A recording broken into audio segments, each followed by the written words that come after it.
بسم اللہ الرحمن الرحیم۔ الصلاۃ والسلام علیک یا سیدی یا رسول اللہ، الصلاۃ والسلام علیک یا سیدی یا حبیب اللہ۔ دوستو، میں آپ کا رانا عظیم شریف خاندان کے متعلق مشہور تھا کہ وہ ہمیشہ عوام کے ساتھ ڈبل گیم کھیلتے ہیں، اقتدار میں ہوں یا اپوزیشن میں ہوں، وہ کسی کو بھی سچ نہیں بتاتے۔ اور ایک شریف خاندان نے واقعی اس وقت ایسی ڈبل گیم کھیلنا شروع کر دی ہے کہ عوام کو تو چونا لگایا ہی لگایا، ساتھ اپوزیشن جماعتوں کو بھی چونا لگا دیا۔ وہ چونا کس طرح لگایا آج آپ کو بتاتے ہیں اور ایک بڑا انکشاف کرتے ہیں۔ میرے پاس ملنے والی مصدقہ اطلاعات یہ ہے کہ میاں شہباز شریف کے حکومت میں آنے سے پہلے 13 ملاقاتیں جو میاں نواز شریف، آصف علی زرداری اور کچھ اور شخصیات میں ہوئیں۔ کچھ ملاقاتیں ٹیلی فونک ملاقاتیں تھیں، کچھ اسکائپ ملاقاتیں تھیں اور کچھ بالکل ڈائریکٹ ملاقاتیں تھیں، آمنے سامنے بیٹھے، جس میں کچھ اہم افراد بھی شامل تھے۔ ان ملاقاتوں کے بعد فیصلہ ہوا کہ حکومت کو سنبھال لیا جائے گا۔ حکومت کو سنبھال لیا، حکومت لے لی۔ حکومت لینے کے بعد ایک فارمولہ طے ہو گیا، اس فارمولے پر کام شروع ہو گیا۔ اس فارمولے کے تحت یہی تھا کہ شہباز شریف 2023 تک رہیں گے اور اس دوران میں میاں نواز شریف، مریم کے کیس بھی ختم ہوں گے، اسحاق ڈار کے بھی کیس ختم ہوں گے اور دیگر جو ان کے خاندان کے لوگ ہیں ان کے بھی کیس ختم ہوں گے اور پاکستان میں وہ آ جائیں گے۔ اور جس وقت وہ پاکستان میں پہنچ جائیں گے تو پھر اس کے بعد اگلا الیکشن جو ہے وہ کون جیتے گا، اس کے حوالے سے پیپلز پارٹی کو گرین سگنل دیا گیا تھا۔ اچھا، دونوں پیپلز پارٹی خوش تھی کہ ہم نے عمران خان کے خلاف نواز شریف کو راضی کر لیا۔ نواز شریف خوش تھا کہ ہم نے پھر چونا لگانے کے لیے پیپلز پارٹی کو رام کر لیا۔ آج کل ایک بڑا شور مچ رہا ہے مختلف اینکرز کی طرف سے، مختلف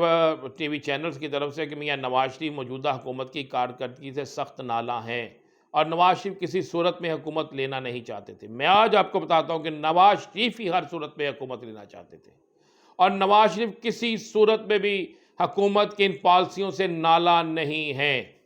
میاں نواز شریف نے ایک پلاننگ کی، پلاننگ کے تحت یہ ہوا کہ مریم اور نواز شریف کے کیمپ کے لوگ جو ہیں وہ یہ شور ڈالیں گے مہنگائی، یہ شور ڈالیں گے کہ ہمیں یہ حکومت نہیں لینی تھی، وہ یہ شور ڈالیں گے کہ ہمیں جان بوجھ کر حکومتی کیمپ میں پھینکا گیا، جان بوجھ کر یہ عذاب ہمارے گلے میں ڈالا گیا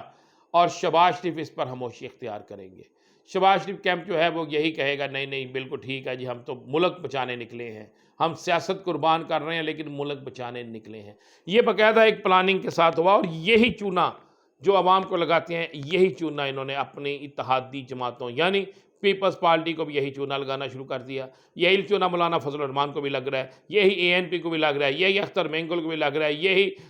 باقی دیگر جو ان کے اتحادی ہیں ان کو بھی یہی چونا لگایا جائے۔ یعنی شریف خاندان نے پھر ایک دفعہ عوام اور اپنی سیاسی جو ان کے اتحادی ہیں ان کو بھی چونا لگا دیا ہے۔ میرے پاس اطلاع یہ ہے کہ کسی چیز کو مہنگا کرنا ہو، عوام کے اوپر کوئی ظالمانہ ٹیکس لگانا ہو، باقاعدہ اس پر ہر روزانہ کی بنیاد پر 2 سے 1.5 گھنٹہ ان کی آپس میں میٹنگ ہوتی ہے۔ اسکائپ اور ٹیلی فون پہ ہونے والی میٹنگ میں یہ ڈیسائیڈ ہوتا ہے کہ ہم یہ کریں گے، یہ ٹیکس لگائیں گے، پھر وہاں سے آتا ہے کہ بالکل آپ لگائیں، مریم اس پر کچھ اور رد عمل دے گی، میری طرف سے کچھ اور رد عمل آئے گا، 2 یا 4 اینکرز جو ہیں ان کو تیار کیا جائے گا، وہ یہ کہیں گے جناب ایسا نہیں ہے، ان کا آپس میں اختلاف ہے۔ یہ سارا تاثر دیا جائے گا تاکہ کل جب عوام میں الیکشن کے لیے جانا پڑے تو اس وقت میاں نواز شریف اور مریم کا بیانیہ لے کر جایا جائے کہ جناب ہم تو کہتے تھے کہ مہنگائی کے خلاف تھے، اس لیے ہم خود آ گئے کہ ہم اس کو کنٹرول کر سکتے ہیں۔ یعنی یہ ایک ڈبل گیم ہے جو شریف خاندان باقاعدہ ایک پلاننگ کے تحت کر رہا ہے اور اس میں وہ چونا لگا رہے ہیں اپنے اتحادیوں کو بھی، اس میں چونا لگا رہے ہیں سب کو۔ اور آپ کو ایک اور بڑی خبر دے دیں اسی کے اندر کہ یہ بھی فیصلہ ہو چکا ہے کہ آئندہ اقتدار کسی صورت میں پاکستان پیپلز پارٹی کو منتقل نہیں کیا جائے گا، یعنی پاکستان پیپلز پارٹی کی جولی میں نہیں پھینکا جائے گا۔ مولانا فضل الرحمان کو بلوچستان سے باہر نہیں نکلنے دیا جائے گا۔ KPK انہیں پتہ ہے کہ مولانا صاحب آؤٹ ہو چکے ہیں، پنجاب میں مولانا صاحب ہیں نہیں، سندھ کے اندر ان کی دال نگلنے، تو مولانا صاحب کے ساتھ بھی ہو رہا ہے کہ مولانا صاحب کی سیاست کو بھی بلوچستان کے اندر تک ہی رکھا جائے۔ پیپلز پارٹی جو نواز شریف کے ساتھ ہاتھ کر رہی ہے، نواز شریف پیپلز پارٹی کے ساتھ ہاتھ کر رہا ہے، دونوں ایک دوسرے کے خلاف کھیل رہے ہیں۔ اور میرے پاس اطلاع یہ ہے کہ باؤ جی نے باقاعدہ ایک روز قبل اپنی پوری ٹیم کو یہ ہدایت جاری کر دی ہے کہ آپ بالکل تیار ہو جائیں اور تیار ہو اس معاملے پہ ہو جائیں کہ آپ نے پیپلز پارٹی کو ضرور آؤٹ کرنا ہے۔ اگر ہمیں اقتدار ملتا نہیں بھی تو ہم پاکستان کی دوسری بڑی سیاسی جماعت رہیں، کسی صورت میں پیپلز پارٹی کو نہ تو اپوزیشن کی بڑی سیاسی جماعت بننے دینا ہے، نہ حکومت میں آنے دینا ہے۔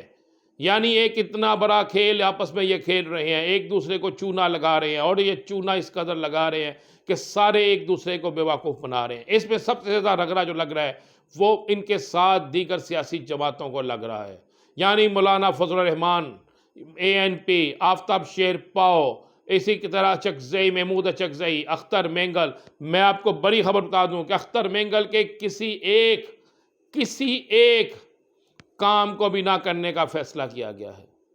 اسی طرح MQM کے متعلق ان کا خیال یہ ہے اور ان کا کہنا یہ ہے کہ MQM کو جو ہے باقاعدہ استعمال کیا جائے، اور ایسا استعمال کیا جائے MQM کو کہ MQM آنکھیں ملتی رہ جائے، MQM دیکھتی رہ جائے، کہ ان کے ہاتھ ملتی رہ جائے، دیکھتی رہ جائے کہ ان کے ساتھ ہوا ہی کیا ہے۔ تو یہ ساری باتیں جو ہیں، اور میرے پاس اطلاعات یہ بھی ہے کہ MQM پاکستان جو ہے اس کو فارغ کرنے کے لیے انہیں باقاعدہ لندن میں موجود ایک MQM کی شخصیت جو ہے اس نے یہ بھی کہا ہے کہ آپ کے امیدواروں کو کراچی کے اندر میرے گروپ کے لوگ سپورٹ کریں گے، آپ اس MQM کو کہ لوگوں کو شکست دیں اور اپنے لوگوں کو لائیں تاکہ ہم سب کے راستے آنے والے وقتوں میں کھل جائیں۔ یعنی یہ عوام کو چونا لگانا، اپنے ساتھیوں کے ساتھ دھوکہ کرنا، اور آنے والے وقت میں یہ خوفناک سازش تیار کرنا، یہ ایک چیز تھی جو عوام کے سامنے لانا ضروری تھی۔ اب چلتے ہیں اگلی خبر کی طرف کہ کیا پاکستان کے اندر الیکشن ہونے جا رہا ہے؟ کیا الیکشن کا سیزن آ رہا ہے؟ کیا واقعی اکتوبر، نومبر یا دسمبر میں الیکشن ہوں گے؟ تو میں آپ کو بتا دوں کہ الیکشن ہو رہے ہیں۔ IMF سے جس دن شرائط طے ہوگی، IMF سے جس دن معاملہ طے ہوگے، تو اس کے اچانک بعد آپ دیکھیں گے کہ اتنی تیزی سے تبدیلی ہوگی، اتنی تیزی سے کہ جس کی انتہا ہی کوئی نہیں۔ یہ جو PDM کا اجلاس بلایا جا رہا ہے، PDM کا جو 2 روزہ اجلاس بلا لیا گیا ہے، جس اجلاس میں آئندہ الیکشن کی حکمت عملی، آئندہ الیکشن کے معاملات، آئندہ کیا حکمت عملی ہوگی، آئندہ مہنگائی سے جو تنگ اس کے حوالے سے کیا فیصلہ ہو، یہ اسی چیز کی ایک کڑی ہے۔ کیونکہ PDM میں موجود کئی جماعتوں کو علم ہو چکا ہے کہ ہمارے ساتھ ہاتھ ہو گیا ہے، اور یہ ہاتھ کسی اور جگہ سے نہیں ہوا، یہ ہاتھ سب سے بڑا شریف خاندان کی طرف سے ہوا ہے۔ اس لیے میاں نواز شریف جو ہے وہ خود اسکائپ پہ آ کے اس اجلاس پہ بولیں گے، اس اجلاس کے میں اظہار خیال کریں گے، پھر دوبارہ ان کو چونا لگانے کی کوشش کریں گے۔ اب میری پاس اطلاع ہے کہ PDM کے اندر اجلاس کی جو خفیہ کاروائی ہے، جو یا خفیہ اجلاس جو ہے، یا جو وہ کاروائی جو باہر نہیں آنی، اس میں اب PDM میں شامل کچھ جماعتوں نے ان کو کھل کے کہنا ہے کہ جناب اگر ہم ایک ہی کشتی کے مسافر ہیں تو پھر ایک یہ کشتی میں جو ہے وہ سب کو برابر کیوں نہیں مل رہا؟ آئندہ الیکشن میں آپ ہمیں کیا دیں گے جو شریف خاندان دینے کے لیے تیار نہیں ہے؟ تو ذہن میں رکھیے گا، یہ جو 2 روزہ PDM کا اجلاس ہے، اس کے بعد آپ کو PDM کے اندر اکھاڑ پچھاڑ نظر آئے گی، PDM کے اندر اس کے بعد بہت سے لوگوں کی ناراضگیاں نظر آئیں گی، اور شریف خاندان جو ہے اس کا بانڈا بھی ٹوٹ جائے گا بیچ چوراہے، یہ ہنڈیا ٹوٹ جائے گی بیچ چوراہے، اور بانڈا جو ہے ٹوٹ جائے گا۔ اور ان کے ساتھ جو ہونے جا رہا ہے میں آپ کو بتا رہا ہوں، شریف خاندان سیاست سے تو آؤٹ ہو رہا ہے، لیکن اب وہ PDM کے اندر بھی ان کے وہ سارے خفیہ راز کھل کے سامنے آ رہے ہیں۔ اور ایک اطلاع یہ بھی ہے کہ ہو سکتا ہے چند دن میں کوئی ایک شخص کسی طرف سے یہ بڑی پریس کانفرنس کر دے، اور اس پر بڑی پریس کانفرنس میں ان کا بالکل سیاسی جنازہ نکل جائے، اور PDM کے کچھ لوگ یہ کہیں گے حکومت کو کہ اگر آپ چاہتے ہیں کہ ہم واقعی نکلیں تو پھر عمران خان کو گرفتار کریں، جبکہ حکومت عمران خان کو کسی صورت میں نہ گرفتار کر سکتی ہے، اور وہ جو آرٹیکل 6 لگانے کا ایک لارا لگایا گیا تھا نہ لگا سکتی ہے، کیونکہ عمران خان کی عوامی قوت اس قدر بڑھ چکی ہے کہ ان کے خلاف ہونے والا ہر قدم جو ہے حکومت کے لیے وہ آخری دن ثابت ہوگا۔ انشاءاللہ کل آپ کو نئی خبر کے ساتھ ملیں گے، اجازت دیجیے، اللہ حافظ۔